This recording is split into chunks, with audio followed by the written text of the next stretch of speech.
Estados Unidos são cúmplices de Israel e agiram de má fé em negociações nucleares com o Irã, com seu inquebrantável apoio a Israel por meio de declarações, armas e compartilhamento de inteligência. Os Estados Unidos não são um mero espectador, mas um participante ativo no assalto do Irã. Esse texto é do Musa Iqbal, da Hispan TV, uma tradução do nosso Guilherme Ribeiro. Quais os destaques, Gui, antes da gente chamar a nossa diretora de jornalismo, Vanessa Martina Silva? Nós temos publicado vários textos em relação a essa guerra entre Israel e Irã, e esse que nós destacamos aí fala do seguinte, que pouco mais de 60 dias atrás, o Trump ele deu um ultimato para que o Irã se rendesse e eliminasse o seu programa nuclear civil. Quando chegou no dia 61, ele fez uma ameaça dizendo que o prazo havia acabado, e aí no mesmo dia, Israel atacou o Irã. Então, quando os Estados Unidos, quando o Trump vem dizer que não faz parte desse conflito, não sei o que está acontecendo, enfim, isso mostra que é de fato uma mentira. Eles não só fazem parte, não só sabiam do que estava acontecendo, como eles fomentam esses ataques. É isso que o texto vai detalhar com vários elementos, enfim, com vários argumentos. O próprio fato de que tudo que Israel faz é com a permissão dos Estados Unidos, o fato de que os Estados Unidos enviam armas para Israel e também, talvez, principalmente, a questão que Israel é o braço armado dos Estados Unidos no Oriente Médio para conseguir derrubar governos que são contrários aos interesses hegemônicos dos Estados Unidos e colocar aliados lá que vão entregar suas riquezas para esse império. Então, esses são os destaques. Acho que a gente já pode chamar a Vanessa para estar entendendo, para a gente entender melhor esse assunto.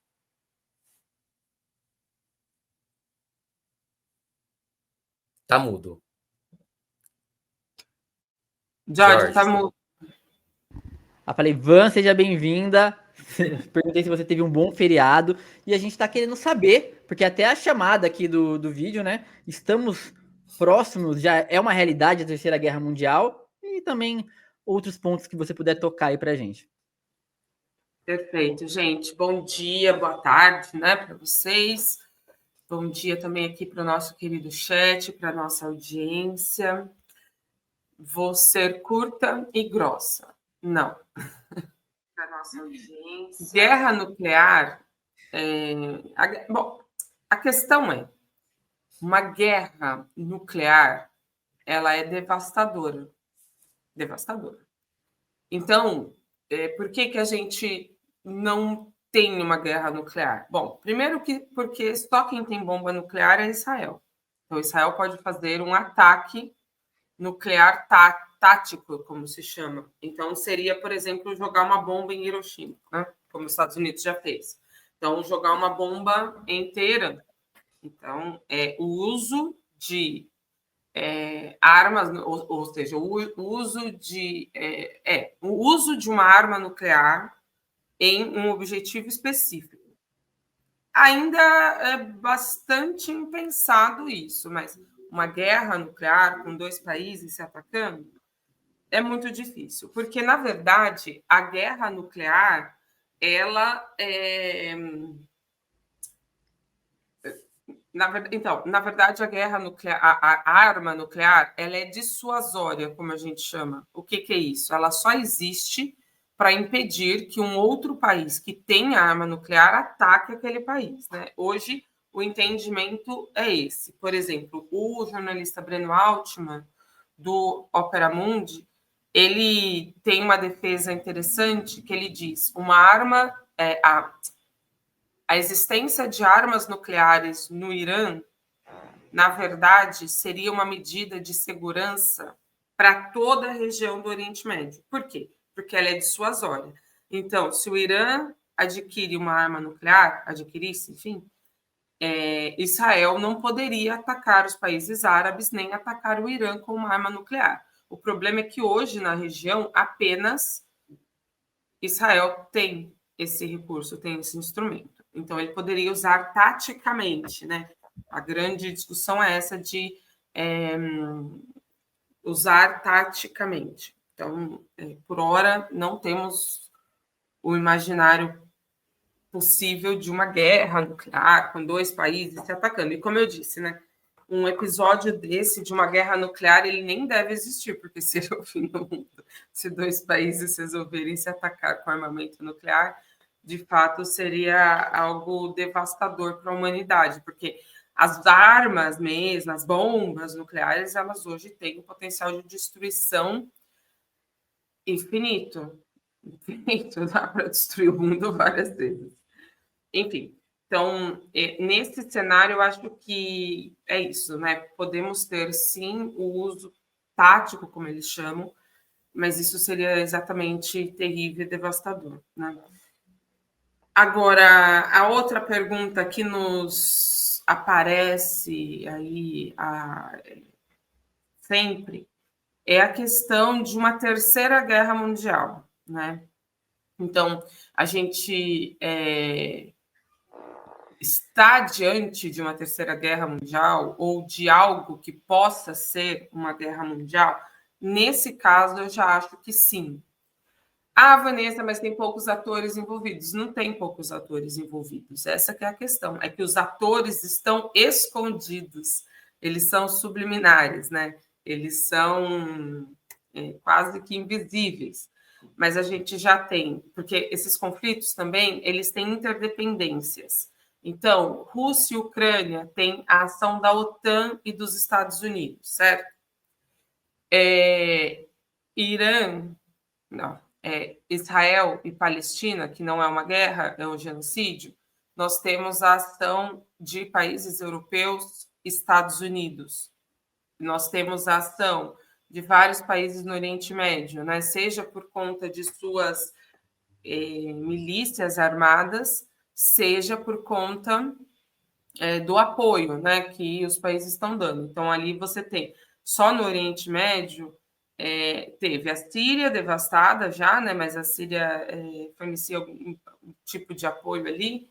Temos o Iêmen, temos o Líbano, temos Iêmen, Líbano e Iraque. Então, são vários atores regionais envolvidos também nesse conflito. Mas veja, não é só regional, nós temos também a Europa inteira envolvida. Não, a gente não está já discutindo como uma. E outra, os efeitos de tudo isso que a gente está vendo no Oriente Médio está sendo sentido por todo o mundo. Então, os efeitos, eles são sentidos, né? É algo que afeta a capacidade mundial. O que a gente não tem, a diferença do que foi, por exemplo, a Segunda Guerra, é o envolvimento direto de envio de tropas. Então, por exemplo, o Brasil participou da Segunda Guerra, né? Nós tivemos o envio de pracinhas para a Itália, e a FAB foi importantíssima. A FAB teve uma ação importantíssima na Itália, nossas Forças Armadas. Então, nesse sentido, a gente não tem ainda, mas, por exemplo, a gente tem a Coreia do Norte participando na Rússia, a gente tem, então, uma série de países que já estão envolvidos. Então, já é uma guerra que ultrapassa fronteiras regionais. Estão imbricadas também, né? Então, a gente tinha a Rússia comprando armamento do Irã, a Rússia e o Irã como grandes parceiros comerciais no sentido bélico. E agora há uma especulação de que a Rússia esteja ajudando taticamente, por hora, né? Há aí também sinais de que a China já enviou suprimentos para o Irã. Então, é isso. A gente já tem vários avanços nesse sentido de envolvimento de atores diversos. Por fim, o que eu posso dizer? Eu acho que este conflito, então, assim, uma análise que eu faço, não é um consenso entre os analistas internacionais, mas eu entendo que sim, a gente tem uma guerra com um potencial mundial. Mas quem vai definir se esta é uma guerra mundial ou quando a guerra mundial começa, se ela começa com a guerra da Ucrânia, se ela começa no ataque de Israel à Palestina, se ela começa nessa guerra Irã e Israel, vão ser os historiadores no futuro. Então, como jornalista, a gente é como se fosse historiadores do presente. O termo é péssimo, mas só para dar uma ideia, né? Então, a gente está relatando, registrando, e no fim a gente trabalha para os historiadores. Então, a gente está criando material, criando elementos, criando fatos e análises, né?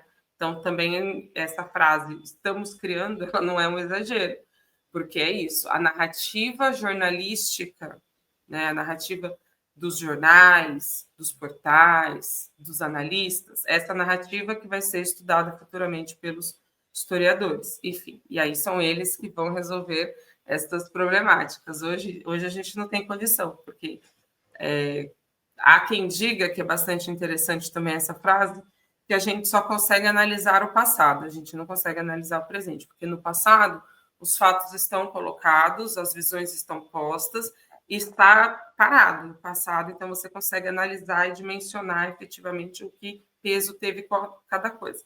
Mas agora, no cenário dos acontecimentos, é muito mais difícil, porque as coisas se movem. E mais importante do que isso, agora, quando as coisas estão se desenhando, a gente não tem a visão da totalidade, porque os argumentos são restritos, ou seja, a gente tem pouca informação. Israel, isso não é novidade, tá, gente? Então, desde que o Hamas realizou as ofensivas, não estou falando do 7 de outubro, eu estou falando dos foguetes que o Hamas lançava contra Israel, ou as ações do Hezbollah também contra Israel. A gente nunca tinha imagens, né? A gente só tinha, no máximo, a visão do míssil e tal, mas a gente não tinha as imagens da destruição em Israel. Por quê? Porque existe uma censura em Israel, uma censura militar, e, nesse sentido, essa censura impede que as pessoas, que os cidadãos israelenses, filmem e postem conteúdos do que está acontecendo. É por isso que a gente vê o que está acontecendo na Palestina, mas não vê, por exemplo, o que está acontecendo na Ucrânia. Então, na Ucrânia, a gente não tem essas imagens de destruição, não sei o que lá. No máximo, em alguns grupos do Telegram.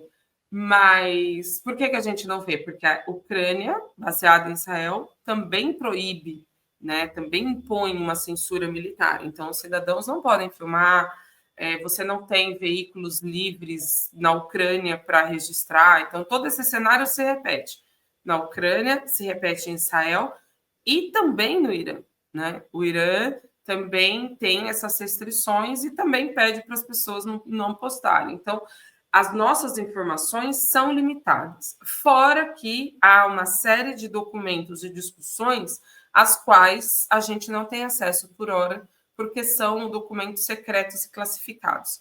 E aí, por exemplo, o que aconteceu, a grande questão que me intriga muito hoje é: o Irã estava sentado com os Estados Unidos discutindo o programa iraniano nuclear. A agência da ONU, ela não diz isso. Olha, gente, cuidado com essa manipulação, tá? Porque eu já vi na grande mídia falando que a agência da ONU detectou que o Irã estava criando bomba nuclear, ou que tinha, ou qualquer coisa parecida. Mentira, mentira e mentira.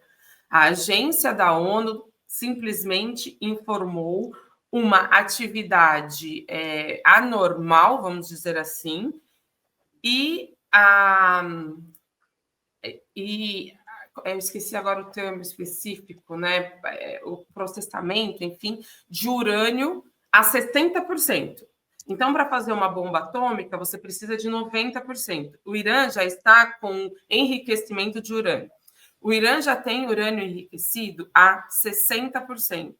Então, seria um passo a mais, seria coisa de meses para atingir 90%. Não significa que ele ia fazer isso. Isso não significa. Significa apenas que ele atingiu este patamar. E o Irã, então, não tem arma nuclear, o Irã não enriqueceu urânio suficiente para criar uma bomba, e o Irã estava sentado nas mesas de negociação com os Estados Unidos para discutir o programa nuclear dele. E, primeiro, o Irã tem todo o direito de usar a tecnologia nuclear para tratamento de câncer, para desenvolvimento de outras soluções para problemas de saúde, fins pacíficos e outros usos, né, da energia nuclear, inclusive. Então, o Irã tem todo o direito de fazer isso porque é um país soberano. Agora, o Irã era signatário do Programa de Não Proliferação de Armas Nucleares. Estava sentado com os Estados Unidos, tinha uma ronda de negociações com os Estados Unidos em curso. E no meio disso, no meio desse cenário, Israel conta uma mentira deslavada, uma mentira do mesmo tipo. Alguém postou aqui Iraque, exatamente. Israel conta uma mentira deslavada sobre o Irã nos mesmos moldes que foi contada a mentira sobre o Iraque de Saddam Hussein. Netanyahu, ele foi à ONU, ele foi aí a público mundialmente dizer que o Iraque estava ameaçando a existência de Israel porque tinha armas nucleares. Passaram-se anos. O Iraque foi totalmente destruído. Onde estão as armas nucleares? Não existiram. Nunca existiram.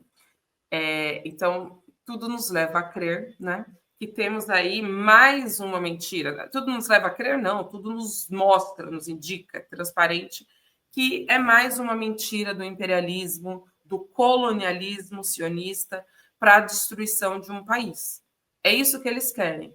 Agora, o que talvez eles não tivessem contado é que o Irã ele se preparou para isso, né? Ele se preparou, é nítido. Na guerra que Israel travou contra vários países árabes, isso foi bem lá no começo da ocupação de Israel, agora eu não sei a data exata, mas naquele momento Israel pegou os países desprevenidos e ganhou a guerra, né? Agora o Irã se preparou. Então o Irã, por exemplo, conseguiu destruir é uma palavra forte, mas conseguiu neutralizar o tal domo de ferro.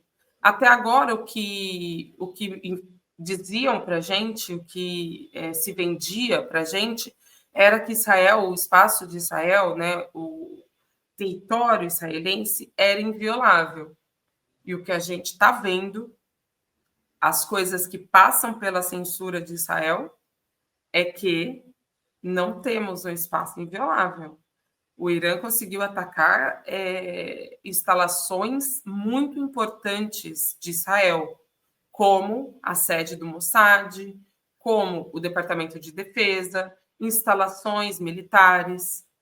E por mais que a mídia esteja vendendo também que, por exemplo, o Irã bombardeou um hospital, essa é outra parte de uma grande mentira. Caíram estilhaços, né, de um ataque a outro alvo no hospital e gerou danos no hospital. Mas o alvo não era o hospital. Ao contrário do que Israel faz e fez. Fez na Palestina, destruindo todos os hospitais de Gaza, com gente dentro, tá? As pessoas em Gaza hoje não têm condição a tratamento de câncer, não tem maternidade, essa situação. Quem destruiu os hospitais de Gaza foi Israel. E Israel, segundo eu apurei agora, na verdade, Israel atacou 3 hospitais no Irã. Então, assim, é de uma calhordice, sabe? Essa propaganda de guerra israelense que vem se colocar como vítima. Ai, meu hospital foi atacado quando ele atacou 3 hospitais do Irã. Então, gente, por favor, se informem.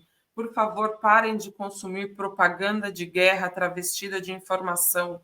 É absurdo a gente assistir o noticiário brasileiro, exceto a Band, cara. Eu acho que a Band tem feito uma cobertura mais justa, tá, do que os outros canais.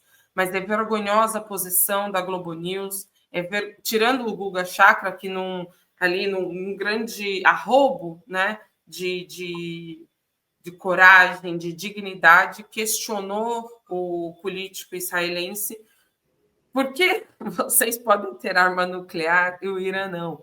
E ele foi censurado na Globo. Mas tirando certas figuras específicas que tentam fazer ali uma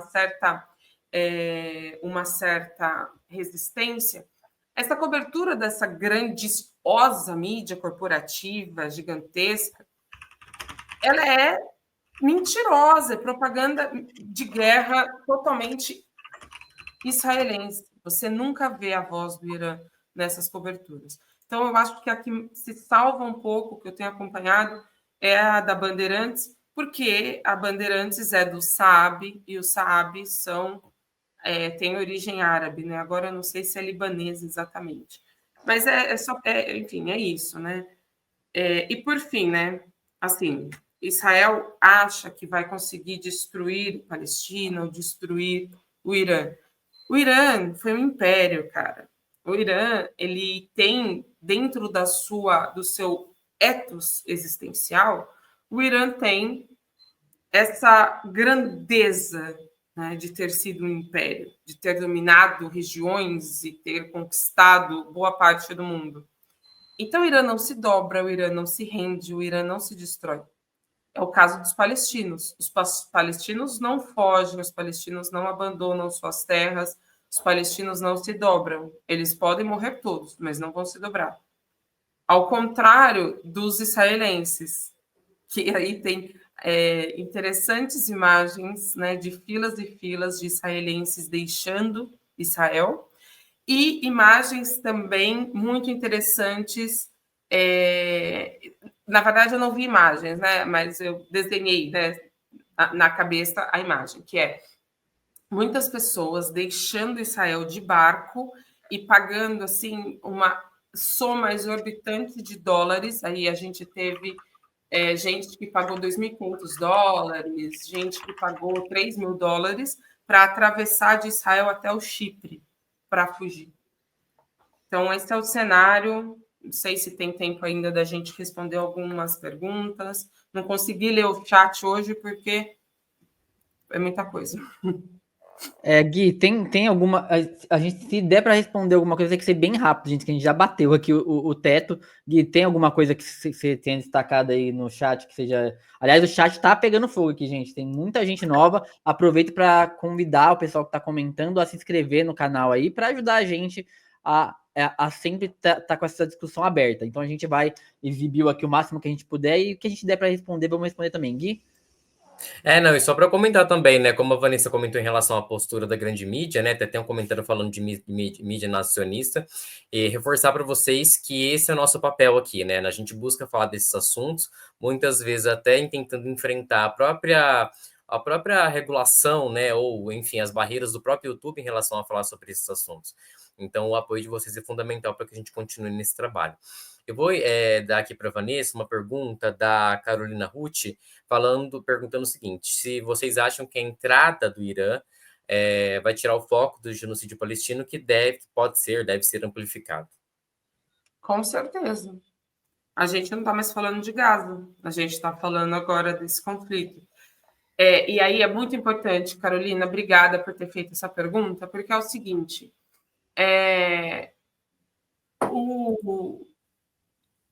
Israel está atacando as pessoas. Gente, pelo amor de todos os seres mágicos que vocês acreditam. Mas a gente tem, neste momento, então, se vocês acompanham, vou recomendar alguns perfis para vocês recomendarem no Instagram, além do nosso próprio, mas acompanhem o perfil da FEPAL no Instagram e acompanhem o Ocacito e a Tia Verificou. São perfis excelentes que estão ali todo dia postando questão de Gaza.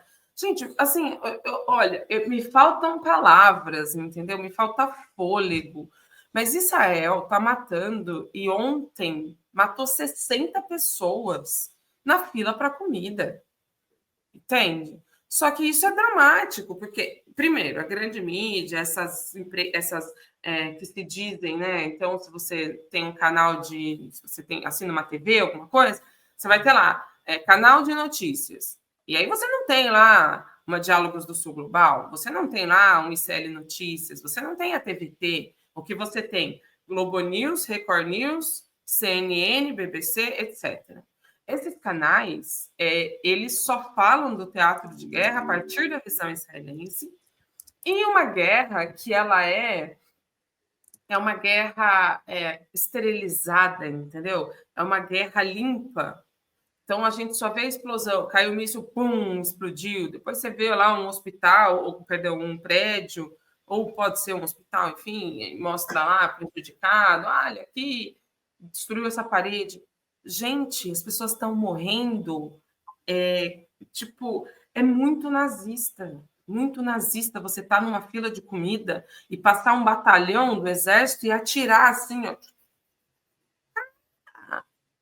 Entendeu? É tipo Bacurau. Quase isso, caçando gente, matando gente na fila da comida, cara. Então, assim, é desalentador a gente estar vivendo, e eu estava conversando com um amigo, falei, é um péssimo momento para... Não, era meu psicólogo mesmo. Um péssimo momento para a gente ser jornalista, porque é desesperador a gente ver que tudo isso está acontecendo, a gente ter essa urgência de noticiar, a gente ter essa urgência de explicar, e os outros colegas e as emissoras grandes brasileiras que não têm por que tomar lado no conflito, não têm por que defender Israel. Israel nunca ajudou o Brasil com nada. Nada. E a gente tem essa postura que valida o genocídio palestino. A gente está vendo um genocídio, gente. Vocês têm a dimensão do que é isso? Record Master Studio, você tem a noção do que é um genocídio ao vivo, pessoas sendo mortas ao vivo, cara. Não tem. Então, é isso, é desesperador o que está acontecendo e, infelizmente, isso sim tira o foco da Palestina, isso sim fragiliza mais os palestinos, porque agora a gente... Enfim, já eram poucas as informações que chegavam e agora é menos ainda, porque a Al Jazeera está focada no conflito com o Irã, enfim, é isso, né? A coisa muda de foco e os palestinos estão lá sozinhos e os palestinos estão lá indefesos.